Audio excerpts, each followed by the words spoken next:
अस्सलामुअलैकुम दोस्तों, उम्मीद करता हूँ आप सब ईमान और सेहत की बेहतरीन हालतों में होंगे। आज की वीडियो में हम डिविडेंड से मुतालिक 15-16 टॉपिक्स को कवर करेंगे, जिसमें हम ये जानेंगे कि डिविडेंड क्या होता है, डिविडेंड कितने टाइप्स के होते हैं, एक्स डेट क्या होता है, रिकॉर्ड डेट क्या होता है, स्टॉक को एक्स डेट से कितने दिन पहले खरीदना चाहिए, और क्या सिर्फ डिविडेंड के लिए किसी स्टॉक को बाय करना ये स्ट्रेटेजी सही है या नहीं।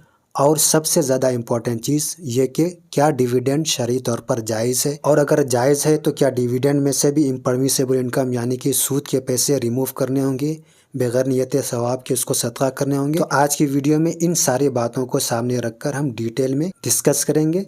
वीडियो थोड़ा लेंथी हो सकता है, तो इसलिए गुजारिश है कि वीडियो में लास्ट तक बने रहिए ताकि आपसे कोई भी इम्पोर्टेंट पार्ट मिस ना हो सके। तो वीडियो शुरू करते हैं।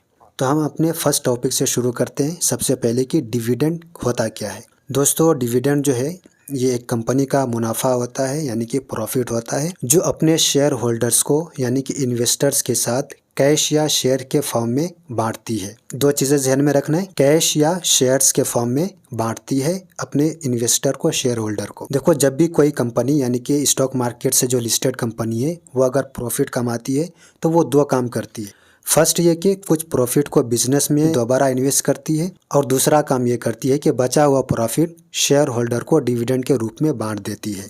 अब डिविडेंड जो है किन फॉर्म से मिलते हैं। पहला फॉर्म जो है वो है कैश डिविडेंड, यानी कि आपके बैंक अकाउंट में डायरेक्ट पैसे आता है।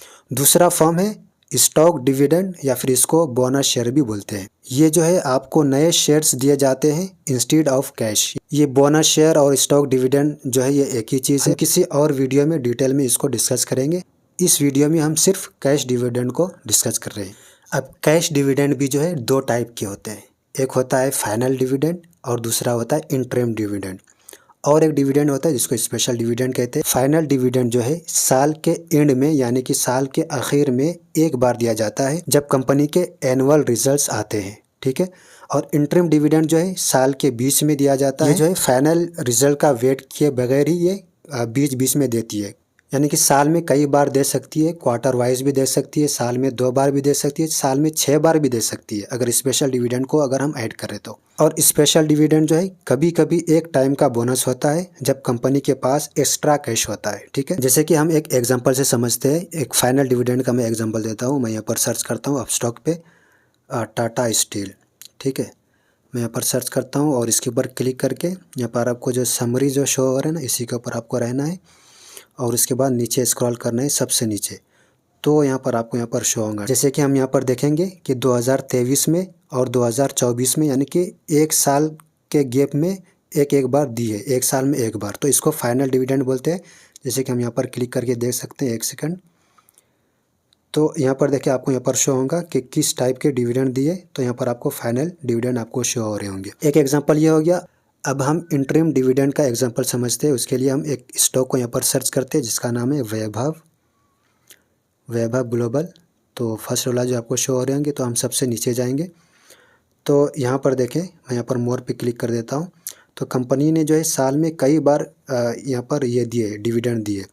अगर हम 2024 में ही देख लेते हैं तो एक साल के अंदर इन्होंने कितने दिए, 4 बार डिविडेंड दिए। और यहाँ पर अगर आप एरो पे क्लिक करेंगे तो यहाँ पर देखेंगे कि इंटरिम डिविडेंड यहाँ पर आपको शो होंगे। तो इसी को इंटरिम डिविडेंड बोलते हैं, ठीक है।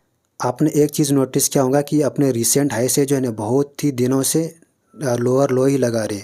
इसके बावजूद भी एक जो अपने बड़े इन्वेस्टर है इंडिया के, विजय केडिया सर, वो अभी भी इसमें इन्वेस्टेड है। हालांकि आशीष कचोलिया जो सर है वो इस स्टॉक से निकल गए, लेकिन विजय केडिया सर अभी भी इन्वेस्टेड है। तो इसका एक रीज़न ये भी हो सकता है कि कंपनी जो इंटरिम डिविडेंड पे करती रहती है। तो ये एक एग्जाम्पल था इंटरिम डिविडेंड का। अब अपना नेक्स्ट क्वेश्चन आता है कि डिविडेंड कब मिलता है। तो इसमें 2 डेट को ध्यान में रखना बहुत ज़रूरी होता है। पहला रिकॉर्ड डेट और दूसरा जो है एक्स डिविडेंड डेट।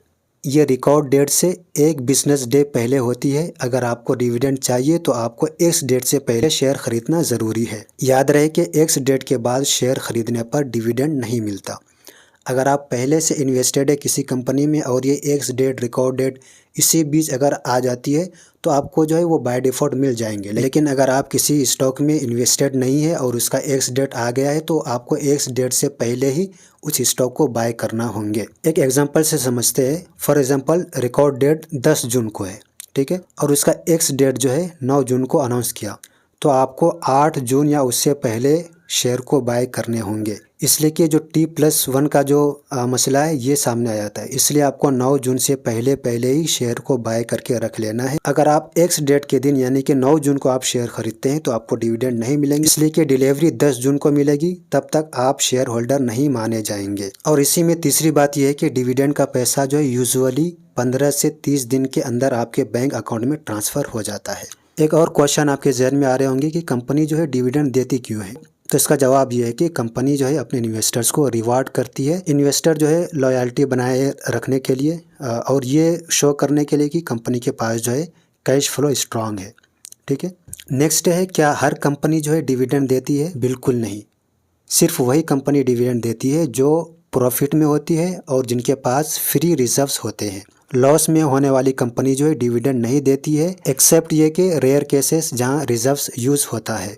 और अगर नई कंपनीज़ की बात करें तो आमतौर पर डिविडेंड जो है नहीं देती है। जो न्यू कंपनी होती है वो ग्रोथ में अपना पैसा इन्वेस्ट करती है। इसी में और एक क्वेश्चन क्रिएट होता है कि क्या रिकॉर्ड डेट के बाद सेल कर सकते हैं, जैसे कि एक्स डेट से पहले बाय करके और रिकॉर्ड डेट के बाद हम उसको सेल कर देंगे तो तब भी अपने को डिविडेंड मिलेगा या नहीं? तो इसका जवाब ये है कि फॉर एग्जांपल आपने जो है एक्स डेट से पहले बाय कर लिया, आपने रिकॉर्ड डेट तक उसको होल्ड किया, उसके बाद रिकॉर्ड डेट के बाद आप जो है सेल कर सकते हैं, आपको जो है डिविडेंड मिल जाएगा। नेक्स्ट क्वेश्चन आता है कि क्या सिर्फ डिविडेंड के लिए किसी भी स्टॉक में इन्वेस्ट करना सही है या नहीं। एक चीज़ ये भी होता है कि एक्स डेट के बाद जो है स्टॉक का प्राइस डिविडेंड अमाउंट के बराबर गिर सकता है, एक प्रोबेबिलिटी ये भी होती है। तो किसी भी कंपनी ने अगर अपना एक्स डेट डिविडेंड का अगर डिक्लेयर किया है तो आपने एक बार टेक्निकल एनालिसिस भी ज़रूर कर लेना है। एक अच्छी स्ट्रैटेजी यही है कि dividend plus long term growth potential दोनों देखें। नेक्स्ट क्वेश्चन है कि क्या डिविडेंड पर टैक्स भी लगता है? तो इसका आंसर है यस। अगर आपका टोटल एनुअल डिविडेंड 5000 या फिर 10,000 से ज़्यादा हो तो TDS भी कटेगा। 5,000 जो है ये इंडिविजुअल इन्वेस्टर्स के लिए है और साथ में डिविडेंड इनकम जो है ITR में इनकम फ्रॉम अदर सोर्स में दिखाना पड़ती है, ये भी आपको ज़हन में रखना है। अब यहाँ पर नेक्स्ट क्वेश्चन आता है कि अगर डिविडेंड नहीं मिला तो क्या करना चाहिए। तो सबसे पहले आपको ज़हन में यह रखना है कि डिविडेंड जो है डायरेक्टली आपके रजिस्टर्ड बैंक अकाउंट में NEFT और IMPS के जरिए ट्रांसफ़र होता है, जो आपके डीमैट अकाउंट से लिंक होता है। अगर डिविडेंड क्रेडिट नहीं हुआ तो इसका रीज़न जो है ये हो सकता है कि कभी कभार जो है डिले हो सकता है, रॉन्ग बैंक डिटेल या फिर टेक्निकल एरर की वजह से। तो ये सारी चीज़ें क्लियर है। इसके बावजूद भी अगर आपको नहीं मिला है तो आप कंपनी के RTA यानी कि रजिस्ट्रार एंड ट्रांसफ़र एजेंट को ईमेल कर सकते हैं। दूसरा, कंप्लेंट से भी स्कोर पोर्टल पर भी जा सकते हैं। अब नेक्स्ट क्वेश्चन जो सबसे ज़्यादा इंपॉर्टेंट है वो ये है कि क्या डिविडेंड शरई तौर पर लेना जायज़ है। तो इसका सिंपल आंसर यही है कि जिस कंपनी में इन्वेस्ट करना जायज़ है, जैसे कि 6 क्राइटेरिया है, वो अगर उसमें पास है तो उसी स्टॉक में इन्वेस्ट करना अगर जायज़ है तो उसका डिविडेंड लेना भी जायज़ है। अगर कंपनी हराम है तो उसका डिविडेंड भी बिल्कुल हराम रहेगा। डिविडेंड जो है ये कोई सूद नहीं होता, ये कंपनी जो है अपने तरफ से खुशी से जो एक रिवार्ड के तौर पे देती है, ठीक है। लेकिन इसमें एक चीज़ ये है कि डिविडेंड में से भी सूद के जो पैसे होते हैं यानी कि इम्परमिसिबल इनकम जिसको हम बोलते हैं, वो रिमूव करने होंगे। वो किस तरह रिमूव करने होंगे उसके लिए हम प्रैक्टिकल जान लेते हैं। मैंने यहाँ पर इस्लामिक स्टॉक स्क्रीनर को ओपन कर लिया है। तो जिस तरह से स्टॉक के प्रॉफिट को हम प्योरीफाई करते हैं तो इसका भी सेम वैसा ही है। फॉर एग्जांपल मैं यहाँ पर टाटा स्टील को ही ले लेता हूँ, टाटा स्टील, ठीक है। और मैं यहाँ पर आपको यहाँ पर थोड़ा नीचे स्क्रॉल करेंगे तो यहाँ पर आपको शो होगा प्योरीफाई डिविडेंड और कैपिटल गेन, ठीक है। तो यहाँ पर डिविडेंड देखो यहाँ पर इंक्लूड करे तो इसका मतलब डिविडेंड में से भी अपने को प्योरीफाई करना होता है। तो हम इसके ऊपर क्लिक करेंगे, इसको एक बार कैलकुलेशन कर लेते हैं, ठीक है। फॉर एग्जांपल मैंने 50,000 रुपीज़ जो है मैंने टाटा स्टील में मैंने इन्वेस्ट किया था और उसका अभी जो करेंट शेयर प्राइस 162-163 रुपीज़ के आसपास चल रहे। तो उसको मैं डिवाइड कर दूंगा 163 से, ठीक है। तो मेरे पास कितना टोटल शेयर्स हो गए, वो हो गए 300। तो टाटा स्टील ने जो पिछले 2024 में जो डिविडेंड दी थी वो दी थी 3.60 रुपीज़। तो इसी को हम वहाँ पर इंटू कर लेंगे। तो हम यहाँ पर इंटू कर लेते हैं 3.60 पैसा। तो यहाँ पर कितना निकल कर आ रहे हैं 1104 रुपये, ठीक है। तो ये 1104 रुपये को हम वहाँ पर इंटर कर देंगे। हम यहाँ पर 1105 कर देते हैं, ठीक है, 1105। तो यहाँ पर देखो कितना कम निकल कर आ रहे हैं, सिर्फ 5 रुपये आपको इसमें से इम्परमिसिबल इनकम निकालना है। तो ये है प्रैक्टिकल तरीका। अगर आप चाहे तो टोटल जो 5% है उसके हिसाब से 56 रुपीज़ हो रहे, तो आप बेहतर है कि आप इसमें से जो इतना निकाल के बगैर नियत सवाब के सदका कर सकते हैं। लेकिन जो कंपलसरी है वो है 5%, ठीक है। तो इस कंपनी को जो इम्पर्मिसिबल इनकम जो आ रही है वो 0.38% आ रही, तो इसके हिसाब से जो है ये इतना कम हुआ, ठीक है। 1105 के हिसाब से सिर्फ 5 रुपये हो रहे, वो इसके हिसाब से। तो दोस्तों आज हमने डिविडेंड के बारे में सब कुछ अच्छी तरह से समझ लिया कि डिविडेंड क्या होता है, इसकी मुख्तलिफ़ किस्में क्या होती हैं, कब और कैसे मिलता है, और इसके साथ जुड़ी अहम बातें जैसे एक्स डेट, टैक्स और डिविडेंड लेने की बेहतरीन तरीक़े। मैंने प्रैक्टिकल तरीक़े से भी बताया कि डिविडेंड के पैसे में से सूद के पैसे कैसे निकाले जाते हैं, ताकि आपको हर बात आसानी से समझ आ जाए। याद रखें, डिविडेंड कंपनी की तरफ से आपको इजाफी फ़ायदा होता है, लेकिन सिर्फ डिविडेंड के लिए शेयर ख़रीदना हमेशा अच्छा आइडिया नहीं होता। तो हमेशा तहकीक करें, समझदारी से इन्वेस्ट करें और तवील मुद्दत के लिए सोचें, ताकि आपका पैसा महफूज और बढ़ता रहे। इसके अलावा भी अगर आपका कोई डाउट है, कोई क्वेश्चन है, तो आप नीचे कमेंट में बिला तकल्लुफ़ पूछें। और इस महीने में बहुत सारे हलाल स्टॉक्स ने जो है अपने डिविडेंड का जो एक्स डेट है वो अनाउंस कर दिया है। अगर आप उसके ऊपर वीडियोस चाहते हैं तो आप नीचे कमेंट करेंगे, तो इंशाल्लाह मैं इसके ऊपर भी रेगुलर वीडियोस बनाता रहूँगा। इस वीडियो को आप अपने दोस्तों में ज़रूर शेयर करें। मिलते हैं नेक्स्ट वीडियो में। अल्लाह हाफिज़।